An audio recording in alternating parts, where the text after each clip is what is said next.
நீங்கள் தயாரிப்பாளராக பெற்ற அனுபவங்களில் ரொம்ப முக்கியமான அனுபவம் இது. ஸோ ஒரு படம் எடுத்தால் அதை கரெக்டான பட்ஜெட்டில் பண்ணணுங்கிறது தான் சார் மிக முக்கியமான அனுபவம்.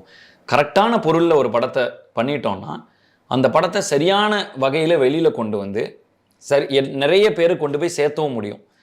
இப்போ ஒரு படத்தை வந்து பயங்கரமாக நம்ம எய்ம் பண்ணி இப்போ நாங்கள் எடுத்தது வந்து இது இப்போ நான் சொல்கிற கருத்துக்கும் நான் பண்ணதுக்கும் இது ஏன்னா ஆனால் அது என்னன்னா என்னால் இப்போ நீங்கள் பார்த்த படத்தோடைய பொருள் சைஸுக்கும் நாங்கள் போட்ட பொருளுக்கும் ப்ரொபோர்ஷனேட்டாக இருக்காது சார். ஏன்னா வந்து நாங்கள் ரொம்ப கம்மி பொருட்செலவு தான் எடுத்தோம், ஆனால் படத்தோட சைஸ் பெருசாக இருக்கும். ஸோ ஒரு தயாரிப்பாளராக கரெக்டாக பிளான் பண்ணி ஒரு விஷயத்த கரெக்டான பட்ஜெட்டில் பண்ணிட்டா ஆரோக்கியமாக நம்ம வந்து அந்த கலை வந்து அந்த உள்ளே இருக்கிற டீமும் ஆரோக்கியமாக இருக்கும், அந்த படைப்பும் ஆரோக்கியமாக இருக்கும். இது மைக்ரோவா சார். மேக்ரோவா இந்த ஒட்டுமொத்த இது இந்த வியாபார சந்தை இருக்குல்ல சார், அதுவுமே ஆரோக்கியமாக இருக்கும்.